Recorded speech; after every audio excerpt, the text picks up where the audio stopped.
I now call the Iberia Parish Council meeting to order for September 28, 2022. The current time now is 6 o'clock. Will be led in the prayer by Councilman Mathurin and the pledge by Councilman Olivier. Councilman Mathurin.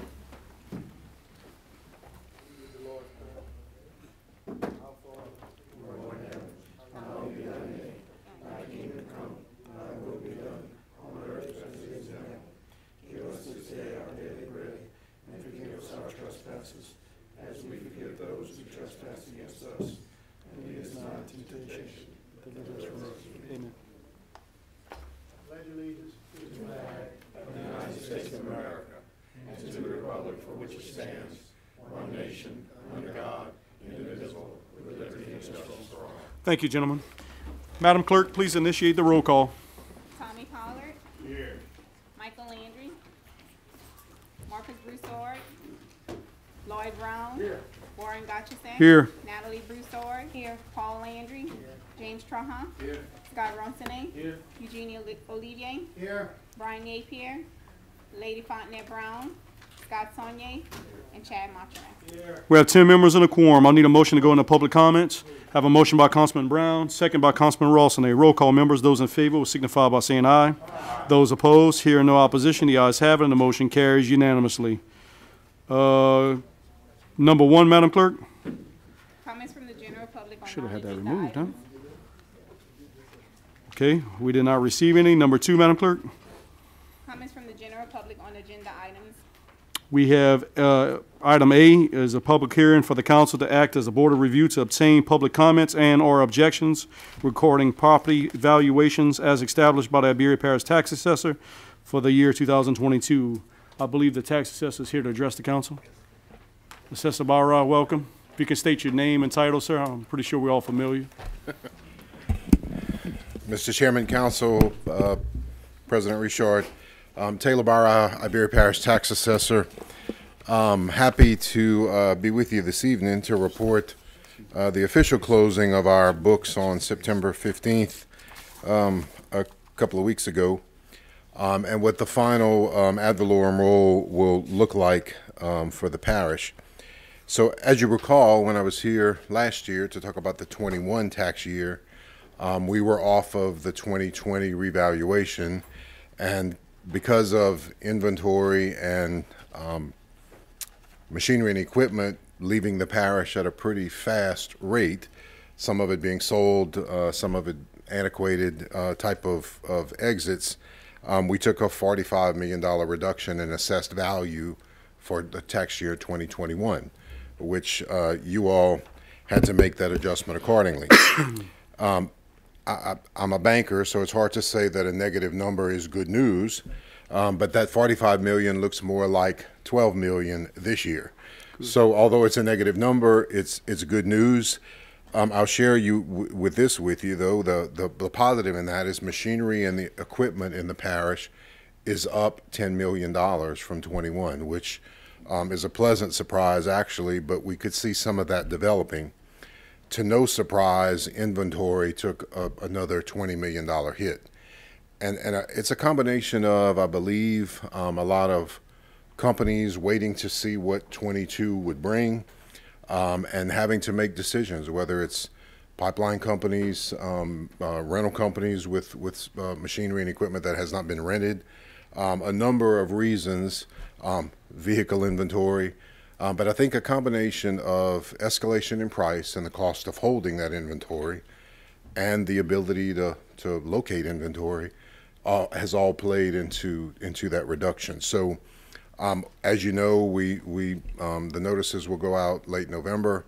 A lot of companies, once they get those notices, will show up and plead their case that maybe they forgot to do before the appeal deadline last Wednesday. So we still have an opportunity to entertain some of that with them, and until we close the final book next spring, we'll work with them as appropriate.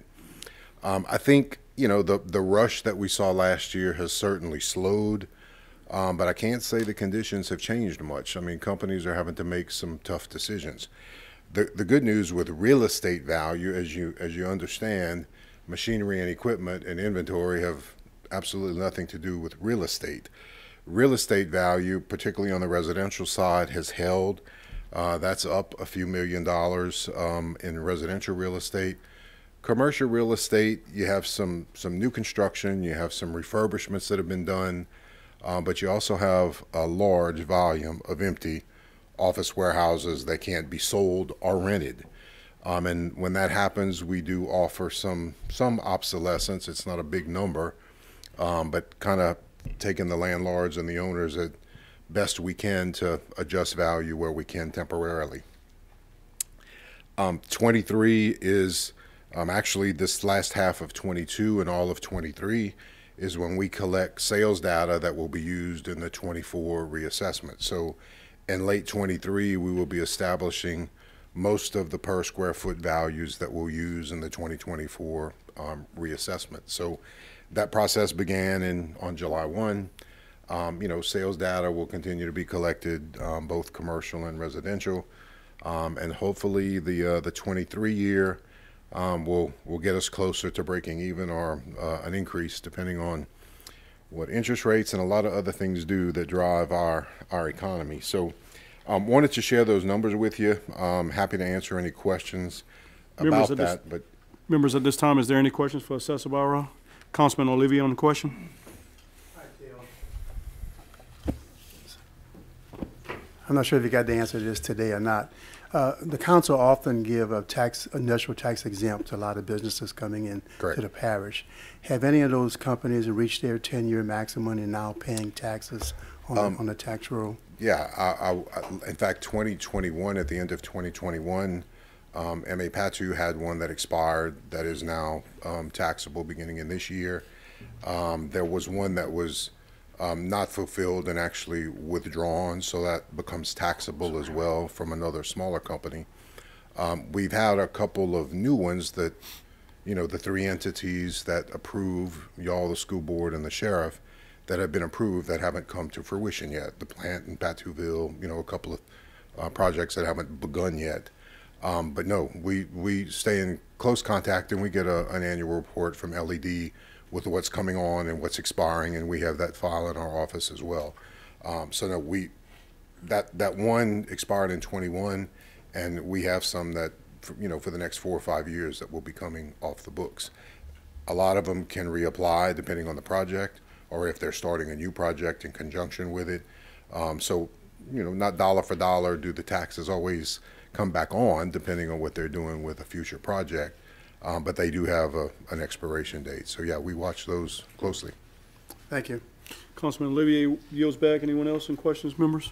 Hearing none. If you want to close, speaker.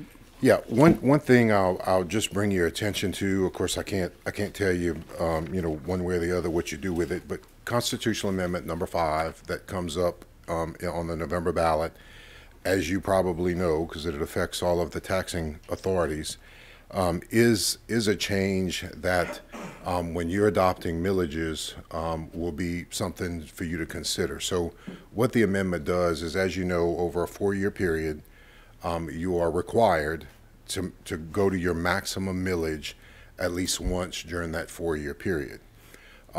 Different taxing authorities, respond to that differently, where some of them that aren't at their max are required to do it at least once every 4 years. Some of them that are maxed, of course, have met their requirement. The danger in the way it exists today in the Constitution is if you forget or overlook or don't max over a 4-year period, you lose your max and it gets adjusted downward. If you do it multiple 4-year periods, it continues to adjust downward, which, as you know, generates less money and forces you to go back to the public to readdress it if you need to. What the amendment does is removes the requirement to max once every 4 years. So you make your millage decision every year like you normally would. You just are no longer going to be required to max your millage once every 4 years. That requirement goes away. What still will exist is every reassessment year, as values go up, you're required to roll back to make the revenue match, but you'll no longer have to max in that 4-year period. So it's amendment number 5. I know a lot of people, when they hear the word millage, they completely can not follow it nor misunderstand it. But, you know, from the Assessors Association, what we're trying to do is provide the education. You know, I can't advocate for or against vote, but I wanted to make sure you have the information. We're passing the flyers around that explain what the amendment does. Just wanted to bring that to your attention. Thank you. Assessor Barra, thank you very much for being Absolutely. here. Appreciate it. Moving on to persons addressing the council for boards and commissions, we do have a reapplication by Mr. Fred Wesley on summary number 154 for the Robert B. Green Building. Mr. Wesley, if you can state your address and name for the record, sir. Okay, Fred Wesley. The address is 752 Rosalie Street, New Iberia, District 2. Mr. Chairman, I would like to thank you very much for allowing me the opportunity to be present tonight to comment on summary 154. And I would like to thank you for tabling summary 154 in September for this day so I could be available. I'm here particularly tonight to ask you to be reassigned to the Robert E. Green Board for an additional 5 years. As you know, I'm a veteran advocate, and most of the work that I do most of the time is related to veteran and the family, as far as seeking opportunity and developing programs for the veterans. I continue to do that in New Iberia. I've always felt that no matter what has gone down, that veterans should always be represented on any board, whether the parish or the city, because the veterans have a lot to say and they have a lot of issues or voice that they like to present. And I just happen to be one, and I ask for your vote and your continued support. Thank you. At this time, members, are there any questions for Mr. Wesley? Hearing none, Mr. Wesley, thank you for your service, sir. Thank you very much. Also to address the council is Mr. Barry Smith, representing Aquadrill, to address summary number 170. Did you want to wait till that agenda item comes up, or did you want to do? He can talk about it now, and then Sure. y'all can just go through it. Certainly. Mr. Smith, just for the record, can you state your name and address, sir? My name is Barry Smith. My address is in Houston, Texas, 1200 Houston, Texas Drive. I'm Barry Smith with Aquadrill Offshore. First, I would like to thank each one of you for having me here to talk about this. Aquadrill is an offshore drilling contractor located around the world. We have 8 offshore drilling units, 2 in the Gulf of Mexico. We have 1 in Thailand. We have 1 in Malaysia, and we have 1 head on its way right now to India. We selected the Port of New Iberia as our only yard in the world. You know, you're trying to figure out where in the world can you do the best work, where can you get the most business done, and we selected the Port of New Iberia, and we selected it for a couple of different reasons. One of the main reasons, you can get into the port through the waterway. You can get into the port through trucking. We have a lot of big equipment that we bring into the U.S. from overseas to get it overhauled and get it repaired. Another good thing about the Port of New Iberia, if you have a tremendous amount of machine shops around this area, and a lot of places where we can get things rebuilt and taken care of. And we like that. And in our business, the least we have to move things around, it's better for us, because quite honestly, it's big stuff and it costs a lot of money to move it. So, you know, when I was looking around at places, I needed a place that had a lot of machine shop availability and stuff like that. So that was one of the big drivers for us. We spend about $75 million a year just repairing equipment. And so we ship it in from all over the world. This is our only place to ship it to and the only place to go with it. I will tell you, we don't personally employ a lot of people. What we do is send work out to a lot of your shops. That's our business, and that's what we do. So if anybody's got any questions, I'll be more than happy to answer any question you might have of me or what we do. Members, at this time, did you want to take this up in public comments, or did you want to wait till we got on the agenda? We'll wait. Mr. Smith, appreciate it, sir. Thank you very much. Hearing no other requests to address the council, I need a motion to go back into regular session. I have a motion by Councilman Pollard, second by Councilwoman Broussard. Roll call, members. Those in favor will signify by saying aye.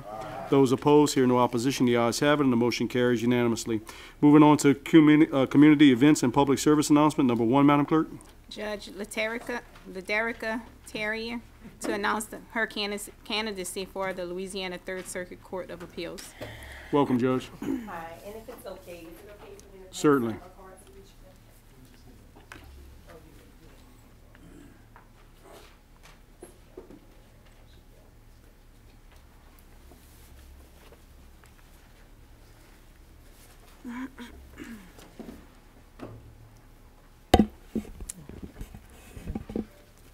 All right, good evening. I want to first say thank you to the chairman, the parish president, and parish council for allowing me to be on the agenda today to address my candidacy. I am Judge Ladrika Theory. I currently hold a district court seat in St. Landry Parish, which is in the Opelousas Courthouse.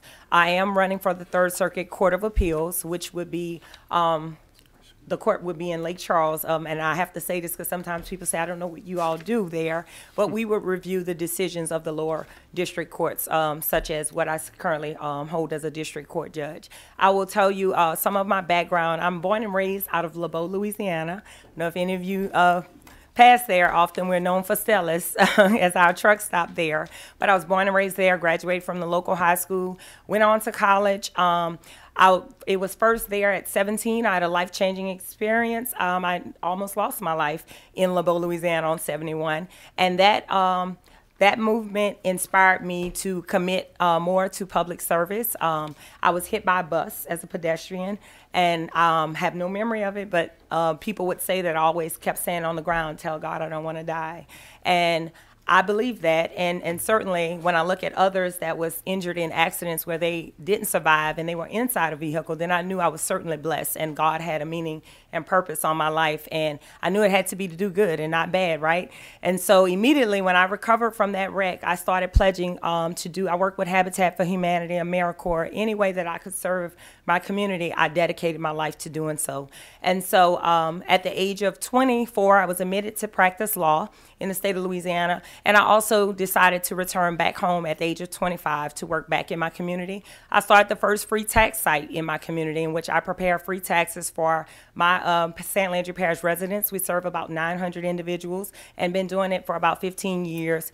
And the goal was to stop individuals from doing the rapid refund loans, and I focus a lot on asset building in the community. So I wanted them to focus on why pay when you can get it done for free. Keep all of your money, and I couldn't individually give all of them $800, but I figured if I was doing a service for you, I wanted you to make good use of the savings. That's just one of the community programs that I started, and I'm very proud of that. I was featured, given an award by the U.S. Department of Service, the Treasury, U.S. Treasury Department for public service in my community. I went on in 2009, I was elected as the first female state representative for District 40 to represent my parish, and I'm very proud of that role that I played. I was actually as a legislator, and I serve with your assessor now. I was able to, as a freshman legislator, enact laws such as preventing sex offenders from being on our social media websites.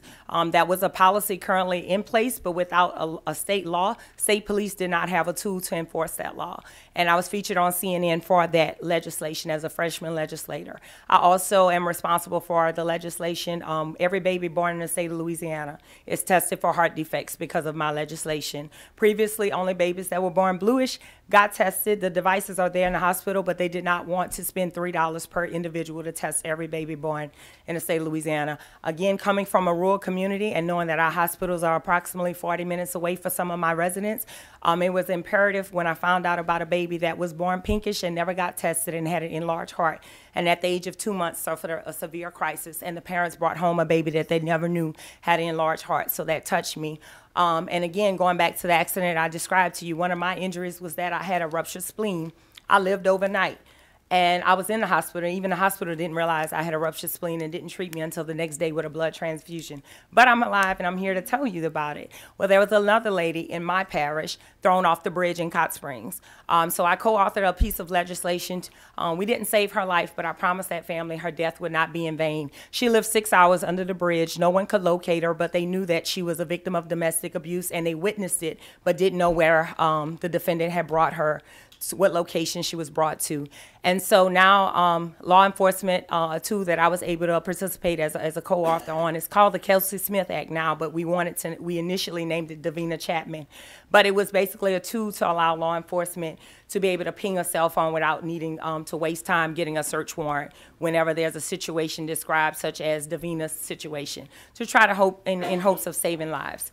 Those are just some of the key pieces of legislation, but if you look at my background, I've always fought to enrich the lives of individuals in our state. And then I was successful again in 2000. 20 to become the first female district court judge. As a district court judge in St. Landry Parish, it's general jurisdiction. I preside over criminal matters, whether it's juvenile, misdemeanor, felony matters that even range as homicides. I also preside over civil matters, some small matters, and some of my cases are valued at $3.2 billion. And so as a general jurisdiction judge, we see a lot of different cases. Some of these same cases, even when they come before me, the next step is the Third Circuit Court of Appeals. And so at this time, when I look at the fact that I'm a wife, mother, as you can see on my card, I've also worked a lot with mental health advocacy, which was inspired by my daughter who has autism. I think all of those life experiences, I provide a balance to the bench. I've been a small business owner. I've owned insurance agencies, trucking companies. I've also owned mental health clinics as well as having a law practice. So I've been on both sides, and I think what I provide to the bench is that balance. And anybody that comes in my courtroom will tell you one thing about me: I'm very fair. I try to give my decisions very expeditiously, and if you're either successful or if you're not successful, depending on the facts of the case and how the law applies to your facts, I will let you know. So at least when you come in my courtroom, you understand that this judge actually took the time to listen to both sides, and I rendered my decision accordingly. And so at this time, I think all of those experiences are going to make me a good fit for the Third Circuit Court of Appeals. I think that I'll provide, I have a consistent record of being fair, honest, and I treat people with respect and integrity, and that's just the way I was raised. And so I'll continue to keep those same values on the Third Circuit Court of Appeals. So as I stand here today, I would appreciate you all giving me your consider me as your next candidate and support and give me your prayers on November 8, 2022. I would ask that you vote Ladrika Johnson Theory, your next Third Circuit Court of Appeals judge. Thank you, Judge. Thank you. Any questions? Moving on to reports from finance and administrative actions. Number 1, Madam Clerk.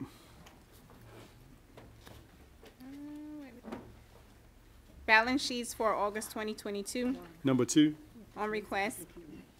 Budget reports for August 2022. Mr. Pollard. Yeah. Okay, moving on to reports from parish or other governmental agencies. Number 1, Madam Clerk. Monthly permit reports for August 2022 mailed in packets. Moving on to public works reports. Number 1, Madam Clerk. Public Works Department report for closed work orders dated August 24th through September 13, 2022, emailed to the council. Special business. Number 1. Presentation of the consolidated budget statement for the proposed 2023 budgets. Ms. Segura, if you can just state your name and title for the record. Kimberly Segura, Director of Finance. Welcome, Ms. Kim. Thank you.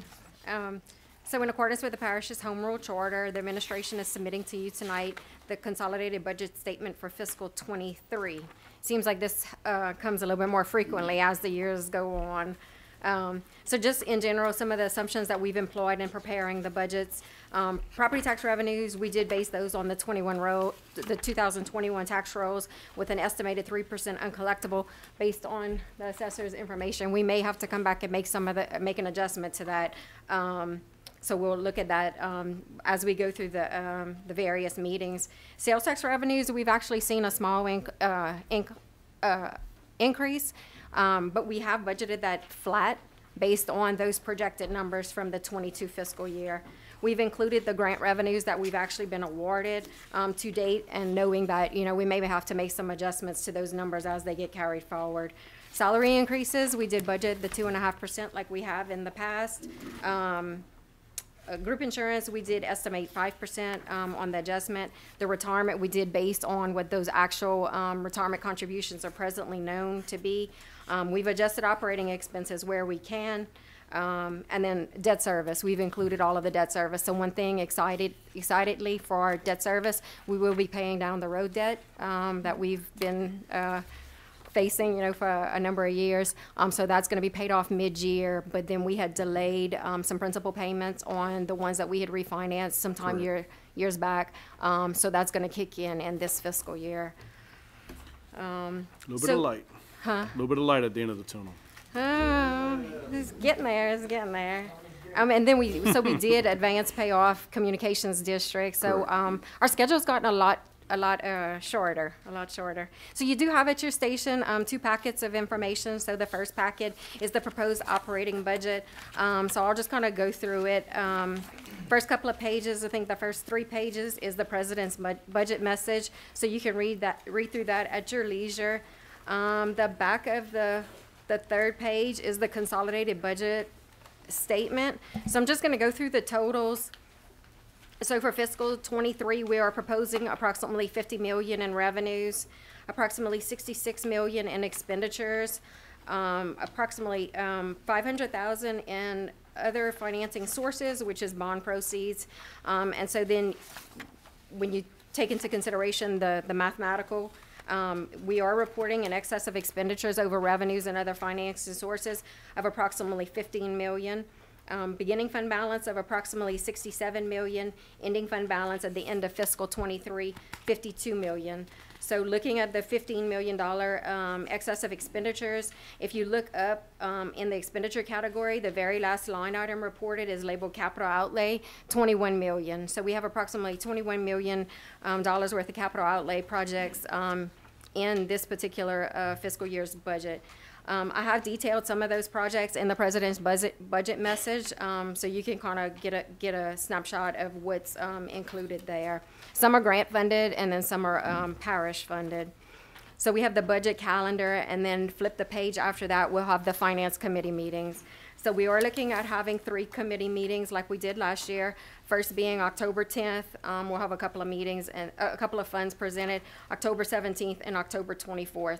And we should be all set to do our ordinance introduction and then do the final budget adoption on December 7th at a special meeting.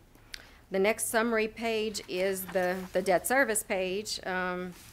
So that one shows you all of the debt service the bond issues that we've issued, and then it'll show you the principal and interest payments. And there's other information on there as well, interest rates, maturity. I know lots of times y'all are interested in the maturity dates, so we have that on there as well. And then the very back page is the ARPA funding. So same spreadsheet that I had provided earlier this year, and then I just updated it for the resolutions that y'all have actually adopted related to the ARPA funding. So we'll have that EDD district bond obligation, that debt service will be paid in '24. The first one. Yeah, that'll give us some relief in that fund. Yeah, I think it does drop it by maybe three or 400,000. Significant right now, especially in that account. Yeah. Members, at this time, while Ms. Segura is at the podium, do you have any questions for her? Do you want to close, Ms. Kim? Yeah, so just the second packet, we do have a number of funds that we started that last year that we have not presented to the formal committee. I have presented those, the budget summaries. So if you'd like to go through that at your leisure, y'all more than welcome. If anybody has any questions, certainly be, ask. We can address those maybe in the committee. If y'all want to call and ask individual questions, y'all can do that as well, or email, however y'all choose. Be fine. It's going to be the plan of the committee to take up the recommendations and then the final adoption night make the amendments to the consolidated budget, correct? Yes. Members, any questions for Ms. Skura? Hearing none. Kim, thanks a lot. We appreciate it. Thank you. Moving on to council member announcements. Hearing none. Oh, Councilman Olivier. Thank you, Chairman. Mr. Chairman, I'd like to give an update on the Gulf State Country and Parish Caucus meeting I attended in Corpus Christi on September 22nd through 24th. The meeting was held at the Texas A&M Corpus Christi campus. We had quite a few guest speakers that presented their programs to us during that meeting. One, Kenlon Harmon, Senior Vice President, Consumer Energy Alliance, discuss energy policies, GOMESA funding, and the RISE Act. Timothy Richardson, very bright guy. He's a consultant for the Deepwater Horizon funding. A lot of valuable information for this individual. It was well received from him. Dr. Lauren Alexander Augustine, she was the executive director of the Gulf Research Program on the National Academy of Science. She gave a real good presentation as well. And Dr. Larry McKinley gave us a presentation on the coastal oyster issues along the Texas Gulf Coast. similar to some of the problems we have here along the Louisiana Gulf Coast as well. And I did ask him to share that information with, you know, our research teams that's working with our oyster reefs along the Gulf Coast as well. Again, Jerry Pollock, he's the chief strategist and a sustainability officer at the Port of Corpus Christi. He gave a great presentation involving port energy transition and carbon capture. Dr. Kirsten Stanzi, executive director of Coastal Bend and Estuaries program.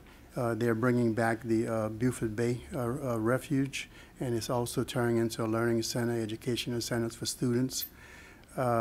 Also, we heard from NACO liaison in Washington, Brent Madison. He covered the Inflation Reduction Act, lease sales in the Gulf, wind and solar energy. Also covered policy on making the permit process faster and easier.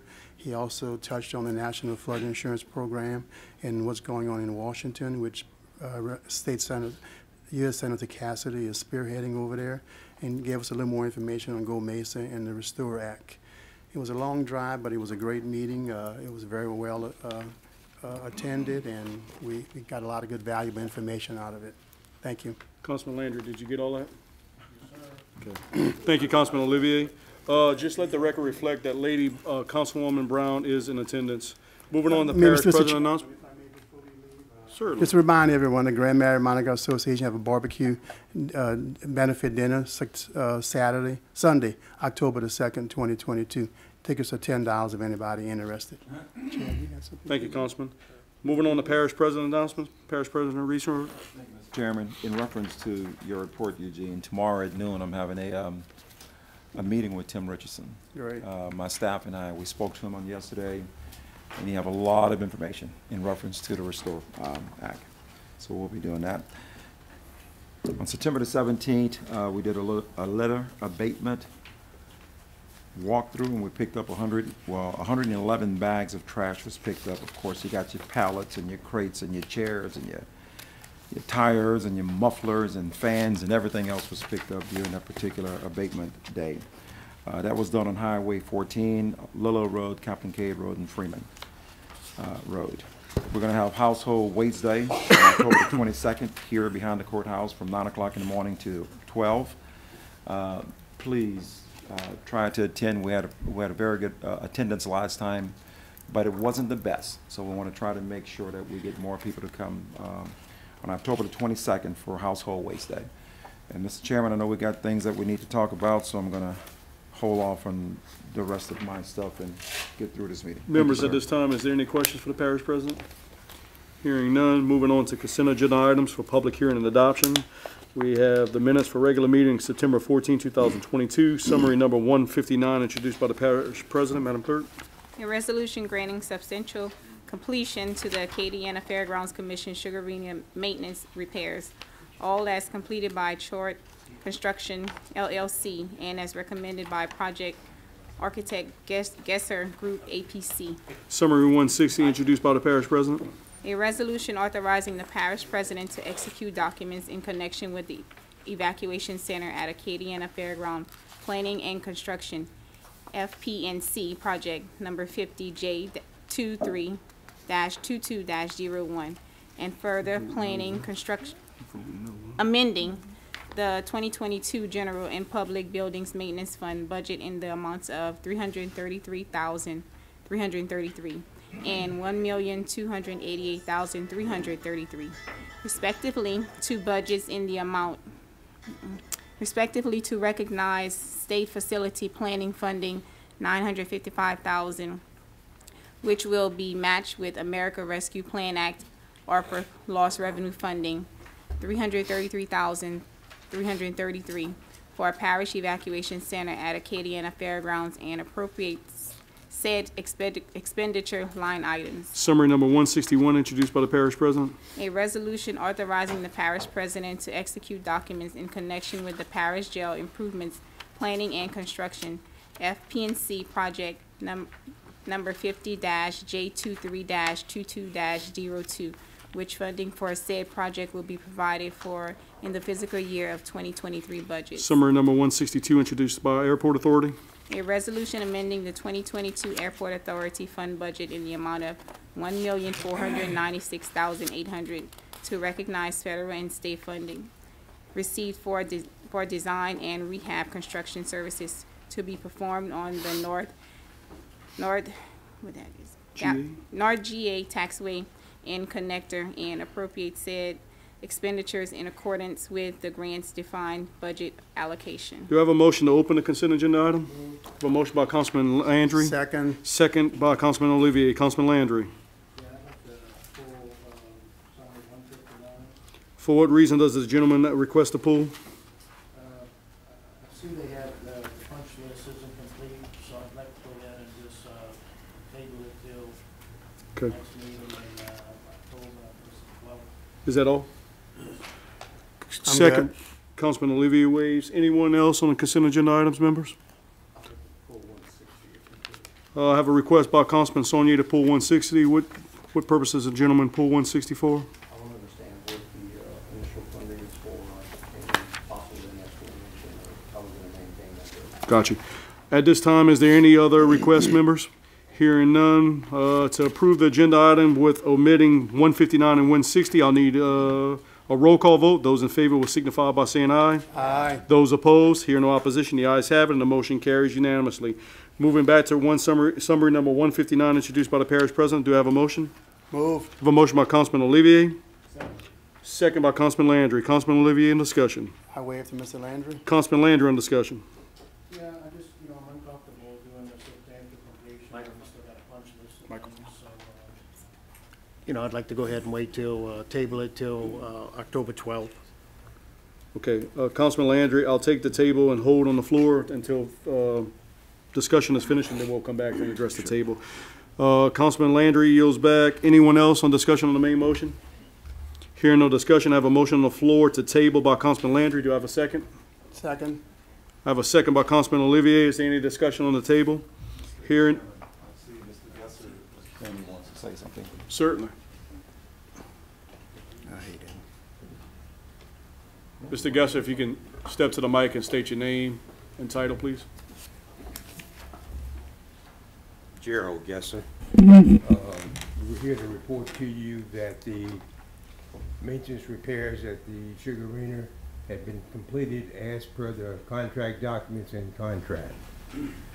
There are some issues that were brought up by some of the commission members because they didn't know what was in the contract documents. All of those issues are being addressed or have been addressed and should be completed by the end of the week. But none of that is a punch list according to the law because it was never in the original contract documents. It's things that the commission has asked for to be done and the contractor has agreed to do it. For instance, we specified stainless steel paper towel holders in the restrooms and they want plastic. It'll be done tomorrow morning. I think it's a mistake, but that's what they want. We specified a ventilation area above the press box because there's no insulation in the roof. They want some of that closed up. I think it's going to cause some mildew. We're going to close it up. So the contractor is going to do everything that the commission has asked for. And but as of today, as of the 31st of the month, there were no list of exceptions based on the contract and the contract documents. So I recommend to you that you accept the substantial completion as stated. If you have any questions. Members, at this time, there's a motion on the floor to substitute, so that means the discussions about the motion to table. If you want to waive that, Mr. Landry, we can go back to the main motion for debate. No, sir. Table. Okay, no other discussion. Mr. Landry has the floor for table. Roll call, members. Those in favor will signify by saying aye. Aye. Those opposed? Hear no opposition. The ayes have it, and the motion has been tabled. Thank you. Thank you, Mr. Gesser.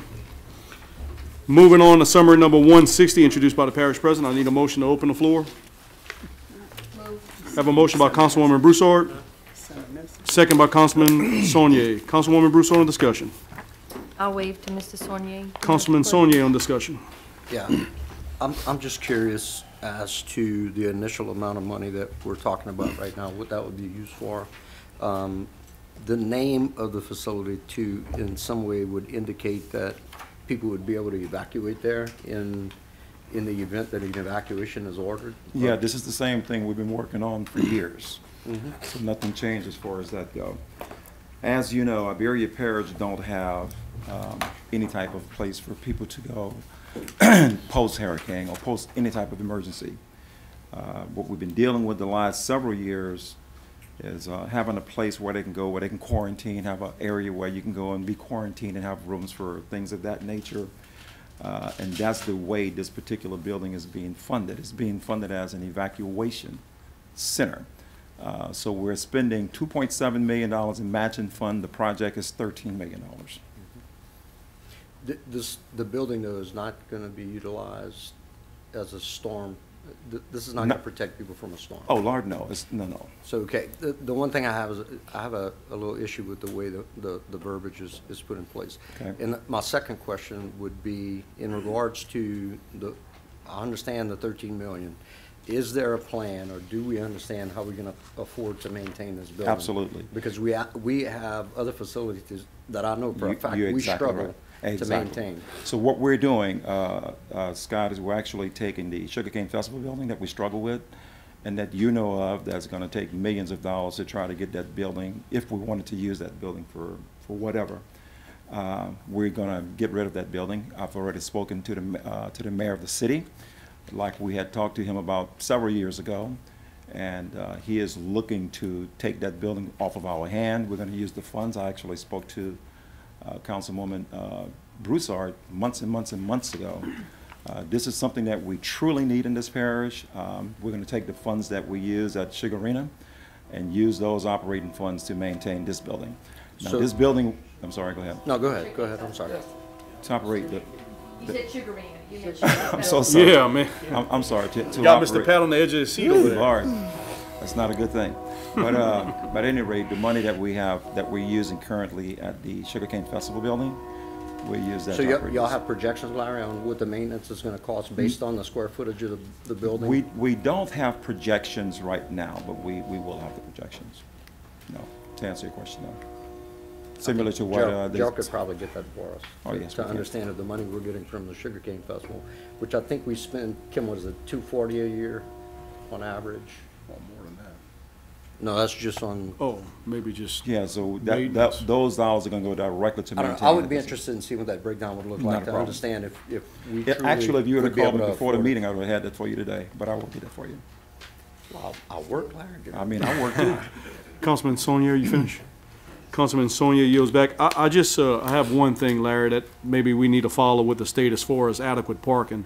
Make sure that within that 13 million brings enough concrete, because we talking about mobilization in the event of a storm. Parking's everything. Yeah. Anyone else? Hearing no other discussion, members, roll call. Those in favor will signify by saying aye. Aye. Those opposed? Hearing no opposition, the ayes have it, and the motion carries unanimously. Moving on to ordinances introduced for public hearing and adoption, there is none. Moving to resolutions introduced for public hearing and adoption, summary number 43, introduced by Scott Rossini of District 9. Madam Clerk. A resolution amending the 2022 General and Road District Number 10 fund budgets in the amount of $102,720 to appropriate funding for repairs to the Vita Shaw Bridge, all to be funded from the fund balance previous years of said general fund. Note, tabled from the August 10, 2022 Iberia Parish Council meeting. I need a motion to remove from the table. I have a motion by Councilman Landry and a second by Councilman Rawson. Councilman Landry on discussion? Actually, it was opposite. Or, I'm sorry, Councilman Rawson waives, Councilman Landry waives. Roll call, members. Those in favor will signify by saying aye. Aye. Those opposed? Hearing no opposition, the ayes have it, and the motion carries unanimously. The item is removed from being tabled. I need a motion to open discussion. Move. Have a motion by Second. Councilman Rawson, second by Councilman Trahon. Councilman Rawson on discussion. We y'all got this it's not gonna be COVID or the vaccine that's gonna kill me. It's gonna be the bridge, first of all. But it's not to deviate from what we're talking about. But after some dynamics have changed, some discussions, I probably called all of y'all except maybe Lady Brown. I apologize. I think I have the wrong number, by the way. And having those discussions about how we're gonna fund it and how we need to get it done, I'm gonna go ahead and ask one more time to table indefinitely. And I know I'm jumping ahead right here, I'm deviating, but if you don't mind, Okay. hold that thought. Let me just take that up 1 second for discussion. Anybody else on discussion on the main motion? Hearing none, I have a motion on the floor to table indefinitely, to lie upon the table. Do I have a second? Second. Second by Councilman Landry. Roll call members, those in favor will signify by saying aye. Aye. Those opposed, hear no opposition, the ayes have it, and the motion is tabled indefinitely. Moving on to summary number 154, introduced by the clerk of the council. Madam Clerk. A resolution appointing one member to the Robert B. Greene Memorial Building Advisory Board for a 5-year term to fill a vacancy created by the expiration of term of Mr. Fred Wesley, whose term expires on October 1st, 2022. Applications of interest on file from Mr. A. Fred Wesley. Note tabled from the September 14, 2022 Iberia Parish Council meeting. I need a motion to remove the table of this item. I have a motion by Councilman Pollard, second by Councilman Brown. Any discussion? Roll call members, those in favor will signify by saying aye. Aye. Those opposed, hear no opposition, the ayes have it, and the motion carries unanimously. I need a motion to open summary number 154. I have a motion by Councilwoman Broussard. Second by Councilman Pollard. Councilwoman Broussard on discussion? Waive. Councilman Pollard? Waive. Any discussion on the main motion, members? Hearing none, roll call. Those in favor will signify by saying aye. Aye. Those opposed, hear no opposition, the ayes have it, and the motion carries unanimously. Congratulations, Mr. Wesley. Moving on to summary number 163, introduced by the clerk of the council. Madam Clerk. A resolution accepting the property valuations for a real and personal property for 2022 as established by the Iberia Parish Assessor. Do I have a motion? I have a motion by Councilwoman Broussard. Second. Second by Councilman Saunier. Councilwoman Broussard on discussion? Waive. Councilman Saunier. Any discussion, members, on the main motion? Hearing none, roll call. Those in favor will signify by saying aye. Aye. Those opposed, hear no opposition, the ayes have it, and the motion carries unanimously.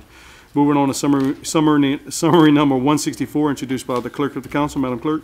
A resolution appointing one member to the Iberia Parish Tourist Commission as nominated by Louisville Community Projects for a 3-year term to fill a vacancy created by the expiration of term for Ms. Christian Bork, whose term expires on December 31st, 2022.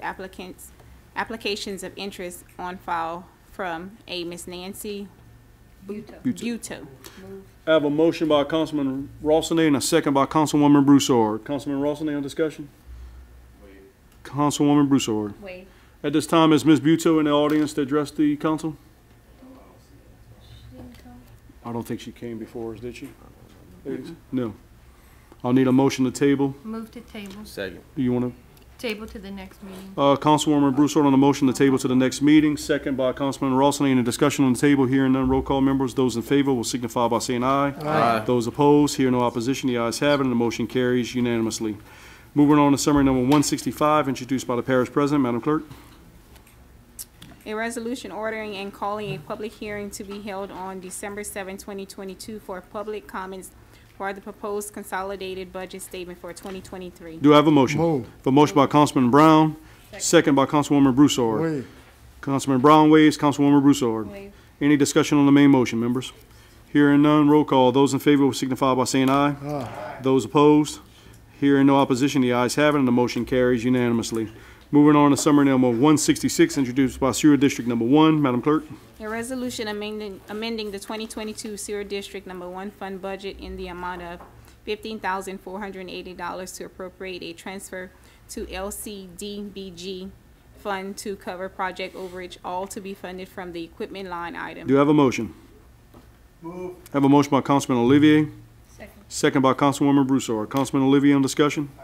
Councilwoman Broussard? Waive. Hearing no discussion, members, roll call. Those in favor will signify by saying aye. Aye. Those opposed, hear no opposition, the ayes have it, the motion carries unanimously. Moving on to summary number 167, introduced by the parish president. A resolution amending the 2022 LCDBG fund budget in the amount of $41,920 to recognize additional grant funding, and amending the 2022 Sewer District Number 1 fund budget in the amount of $15,480 to transfer said funding into contract payments for sewer rehab project. Do I have a motion? A motion by Councilman Olivier. Second by Councilwoman Broussard. Councilman Olivier. Councilwoman Broussard. Any discussion on the main motion, members? Hearing none, roll call. Those in favor will signify by saying aye. Those opposed, hearing no opposition, the ayes have it, and the motion carries unanimously. Moving on to summary number 168, introduced by Warren P. Goshenson, Jr., District 5. Madam Clerk. A resolution amending Resolution 2011-61 adopted March 9, 2011 to include Hazard Road on the spray list and also to be cut by the Public Works Department located in District 5. Do you have a motion? Motion by Councilman Landry, second by Councilwoman Broussard. Councilman Landry in discussion. Waive. Councilwoman Broussard. Waive. Any other discussion, members? Hearing none, roll call. Those in favor will signify by saying aye. Aye. Those opposed, hearing no opposition, the ayes have it, and the motion carries unanimously. Moving on to summary number 169, introduced by Chad Montaran, District 14.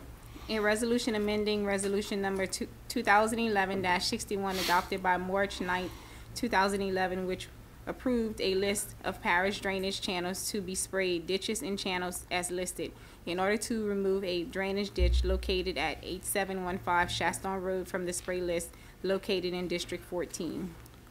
I have a motion by Councilman Montaran. Second. Second by Councilwoman Broussard. Councilman Montaran. Councilwoman Broussard. Waive. I do have a question, Councilman Montaran. I don't know if it's going to make a big difference, but you're saying just at 8715, so what happens to the rest of them? Continue to spray. I instructed the homeowner to put a sign, no spraying, because, Okay. I mean, you imagine those guys are driving down the road at 20, 30 miles an hour and keeping track of addresses. I just hope that they're able to put into the system just the individual address and not just Chaston Road. Right. Okay. Hearing no other discussion, roll call members. Those in favor will signify by saying aye. Aye. Those opposed, hear no opposition, the ayes have it, and the motion carries unanimously. Moving on to summary number 170, introduced by Warren P. Goshenson, Jr., District 5. Madam Clerk.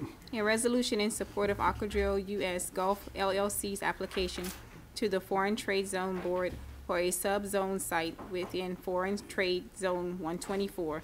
Note, a motion to suspend the rules is needed as this item was not considered by the Joint Committee. I need a motion to suspend the rules. I have a motion by Councilman Trahall, second by Councilman Landry. Any discussion on suspension of the rules? Hearing none, roll call members. Those in favor will signify by saying aye. Aye. Those opposed, hear no opposition, the ayes have it, the motion carries unanimously. The rules are suspended. I need a motion to take up the main motion. I have a motion by Councilman Landry, second by Councilman Olivier. Councilman Landry in discussion. You know, I really think this is a great, item that we have them picked out of the whole world, that they want to come to Iberia Parish. We just listened to Mr. Taylor Barrow talk about $45 million in reduced value. A lot of the work that they're going to do with this company is going to be at the other machine shops. So they're not going to want to get rid of their equipment, or they may want to buy some newer. It's not 500 jobs, but it's talking about business. They'll be sending work out to the other machine shops and pipe yards and things like that. This is the type of things we need to bring to the port, and, I think we should support it. Councilman Landry, when you talk positive, you glow. I appreciate that. I appreciate it, Mr. Warren. Sometimes it's doom and gloom over there in the corner. Well, I know, but I'd like, if you don't mind, I'd like to put that on my resume, your comment. Thank you, Councilman. Councilman Olivier on the second. I'd just like to echo Paul comment, right on target. I welcome the company to Iberia Parish. Great asset. Thank you for choosing Iberia Parish. Certainly. Is there any other discussion on the motion, members? I know, Councilman Wilson. He doesn't know, but I work in the manufacturing, and it's mostly completions and whatnot, but that business will end up dragging some other businesses along. So there's going to be somebody that follows it. Everybody in the oil field talks. We all talk to each other, so everybody's going to hear if he has good compliments about us, about Iberia Parish, somebody else is going to follow suit. So thank you, Mr. Chairman. Councilman Rawson, yields back. I do want to recognize that the Port Commissioner is here, if you'd like to say something. And then I'll go to Well, about 4 years ago, Seadrill came here, sort of, same, this is an instant replay. These people came, they co-located next to Seadrill, and it's a spinoff. And what they're going to do here, it's all that machine. It's not a lot of jobs, like y'all all said, but look at the money they're going to pump in. They spent $75 million on maintaining theirs. Seadrill spent over $1 billion doing the maintenance and repairs on that stuff. So it's a good thing. So thank y'all very much for considering it, but this is part of the process. They have to get these resolutions from the taxing bodies. And the school board passed it last week unanimous. Y'all, hopefully we're gonna get it tonight, and then I'll get Tommy, the sheriff, to sign his letter, and we're off to the races. But they're already located here. They made us put a fence up, and they want to get a foreign trade zone. So thank y'all very much. I do believe the parish president on the comment. Yeah, and I just want to tell you, thank you so much for coming to Iberia Parish. We're here to do any and everything we can to work with you. Well, let me just say this. It's very obvious. Since we've been here, this man right here has been great for us. But, you know, it really is good to come here and see all you have here available for our kind of business. I realize the oil industry, and, you know, just to give you a little bit of sense of what we see, this is going to be really big for the offshore industry for the next 5-10 years. But we see businesses, it's just unbelievable how fast it's gone in the last 8 months. And, you know, we went from day rates of $200,000 a day to day rates of $400,000 in a matter of 8 months. I hate to say that, but that's a good thing. You know, it's just the way the business is going. So, thank you very much. Mr. Smith, we can't wait to hear that first expansion. Members, Councilman Sonia? Craig, everything that you do to help bring money into this parish, it does not go unnoticed. I'm pleased that we have the opportunity to make decisions that actually help to support our economy and not just doing things that become cost centers.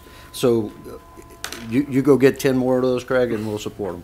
We appreciate the business and the opportunities that you bring in our area. Councilman Sonia, you glowing too right now. I'm from Yalcom. Hearing no other discussion, I'll ask for. I have a request for a unanimous second by Councilwoman Broussard. Is there any objection? Hearing no objection, roll call members. Those in favor will signify by saying aye. Aye. Those opposed, hearing no opposition, the ayes have it, and the motion carries unanimously. Congratulations and welcome. Thank you very much. Moving on to summary number 171, introduced by the parish president. Madam Clerk. Fell asleep on it? It's slideshow.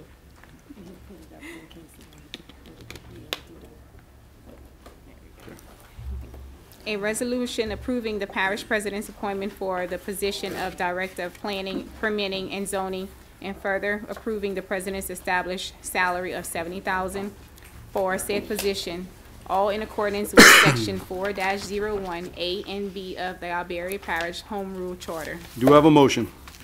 Have a motion by Councilman Landry, second by Councilman Olivier. Councilman Landry, in discussion.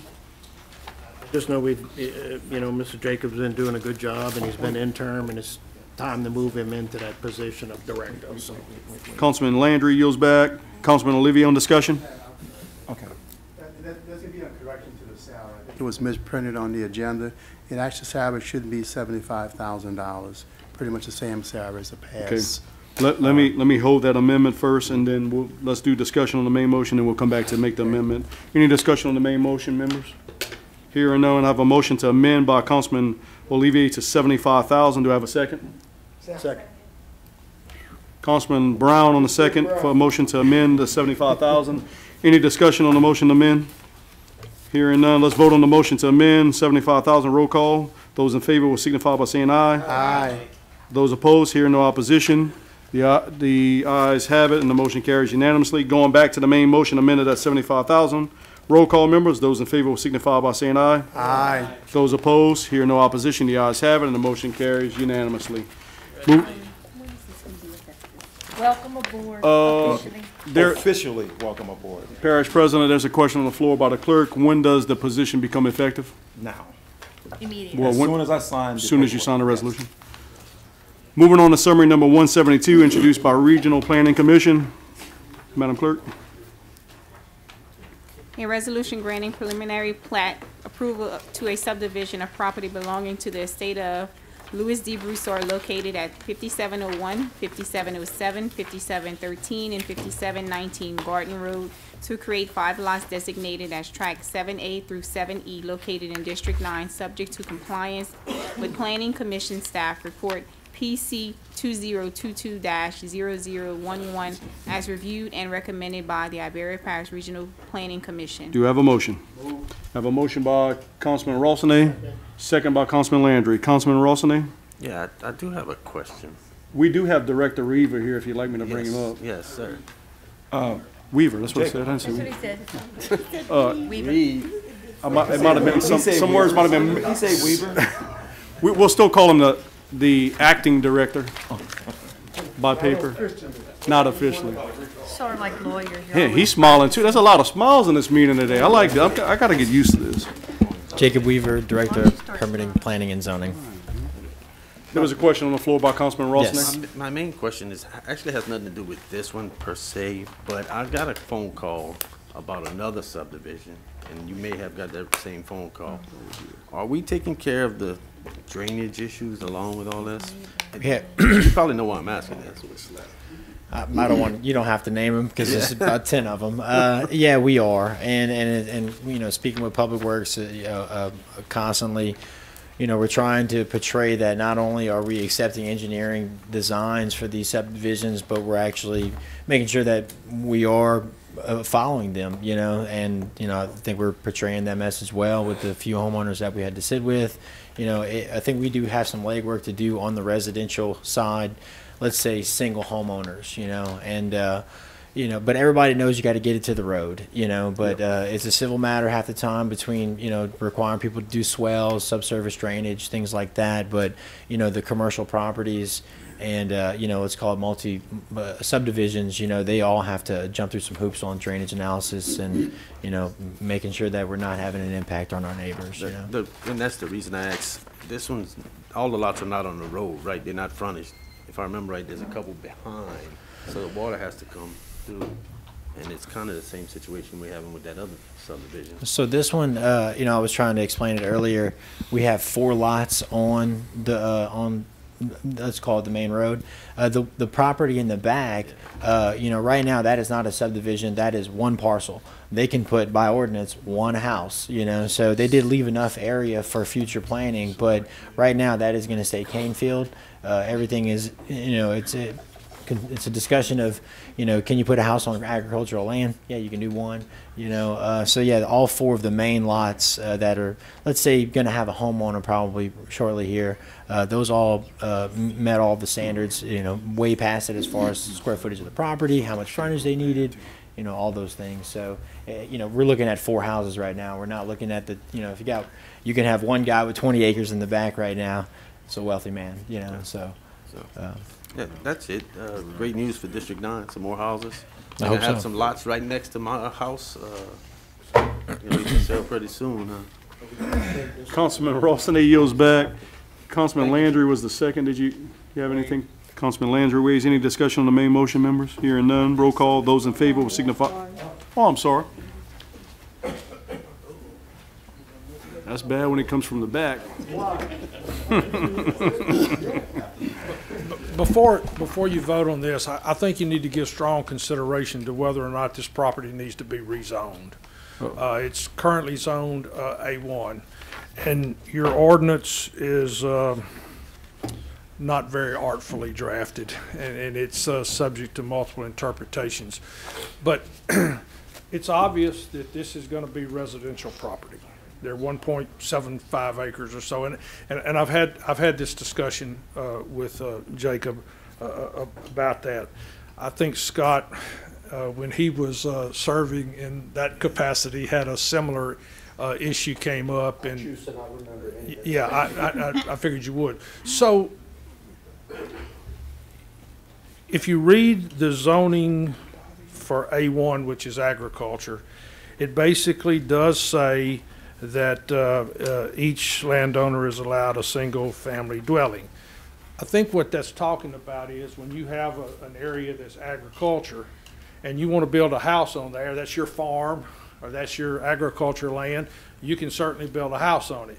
But here you're talking about putting 4 houses in an area that is going to become residential. You also have some residential around here also. So let me just give you an example of what concerns me.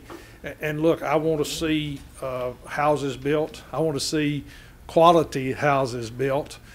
So let's just say that any one of you buys 5701 and you build a $500,000 house on it. I come along and I buy 5707 and I'm gonna put a pig farm on it. I'm gonna put a fence up, I'm gonna put a pig farm, and all of a sudden your $500,000 house is not worth what it previously was. So I think that we would be misleading future purchases of this property if you did not rezone it residential. And look, I'm not suggesting it ought to be R1 or R2 or R3. I just think that it needs to be some type of residential to keep these adverse uses from being around there.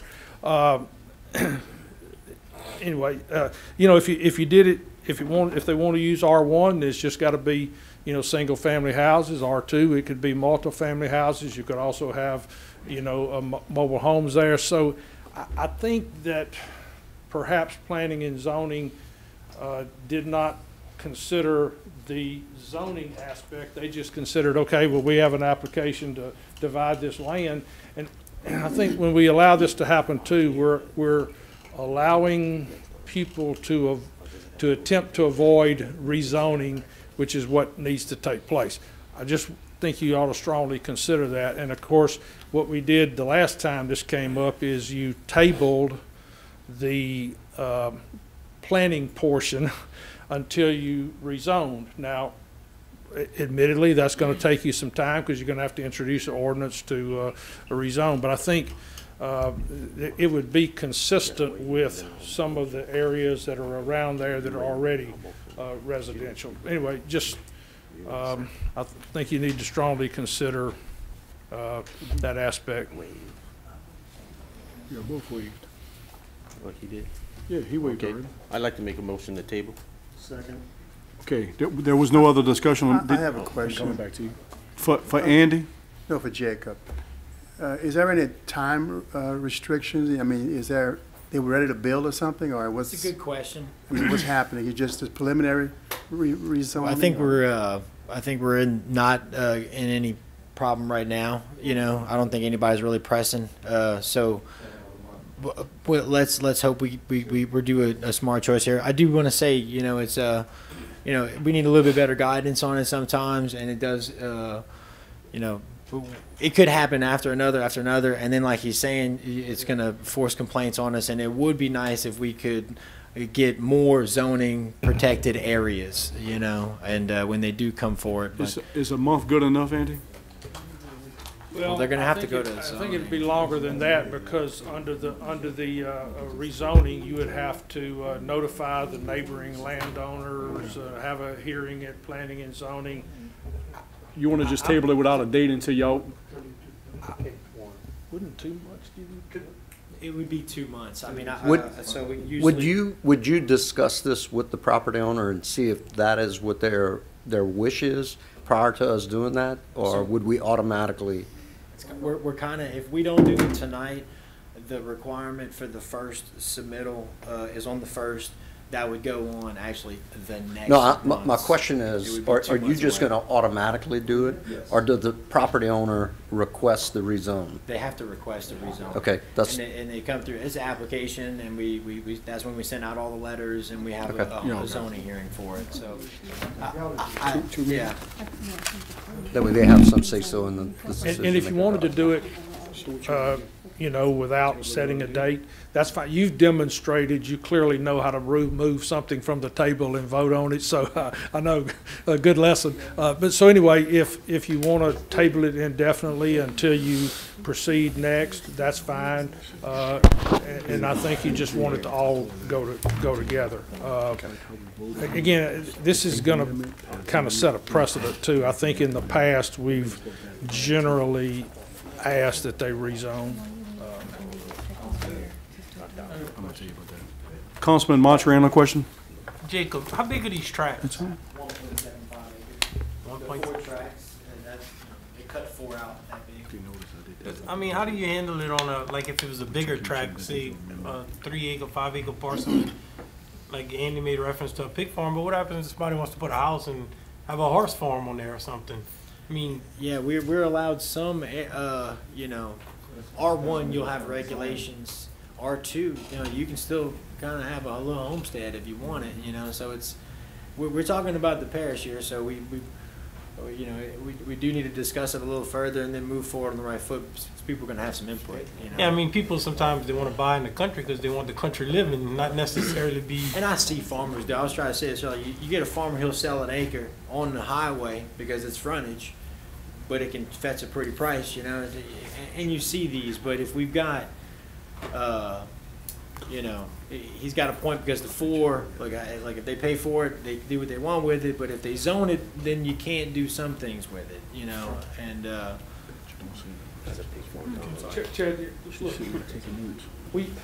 Ian and I had a discussion about this as we debated it. As you well know, we try to, not just my decision, but when Dean was here, we would debate it. But we talked about, you know, you're exactly right. What if this was a series of 5-acre tracts? Yeah. And you're going to build a house and you wanted that 5-acre tract because you could also have your horses there or other things. So that would mean you might want to zone it a different residential section. But and again, that would be, but this one, because it was 1.75 acres, it did, you know, it didn't appear that you would have those kind of issues. Yeah, I can understand that on a smaller tract, but just say 3 acres or 5 acres, because like, I mean, I got horses and I make hay on some of the property, so it's still agriculture because I'm making hay, but I got horses out there, so, you know, sometime I know you're gonna smell horse crap, I guess. And I think that's the way the ordinance was written, so that if you owned a farm or you owned agriculture property that was owned that way, there certainly shouldn't be a requirement that you can't build a house on it. You Right. live right there. So I think that's what the intent was, but anyway, just. Okay, yeah, I understand that. All right, there's a motion on the floor to table. Mr. Brown, did you have something? Okay. We have a motion on the floor by Councilman Rawson to table without a date, and I think, is that okay with the second? Any discussion on the table, members? Hearing none, roll call. Those in favor will signify by saying aye. Aye. Those opposed, hear no opposition, the ayes have it, and the motion carries unanimously. Moving on to ordinances introduced for publication, summary number 5201, introduced by legal counsel just for the reading of the official journal. Go ahead. An ordinance amending the Chapter 13 of the compiled ordinances of Iberia Parish, Louisiana, to provide with respect to the condemnation and removal of dangerous buildings and structures, to provide for the effective date thereof, and otherwise provide with respect thereto. That's just for publication. Just to remind the public, our next meeting will be October 12th. I'll need a motion to adjourn. The motion, man, I'm almost unanimous. I got a motion by Councilman Brown, second by Councilwoman Broussard. Roll call, members. Those in favor will signify by saying aye. Aye. Those opposed, hear no opposition. The ayes have it, and the motion passes. We're now adjourned.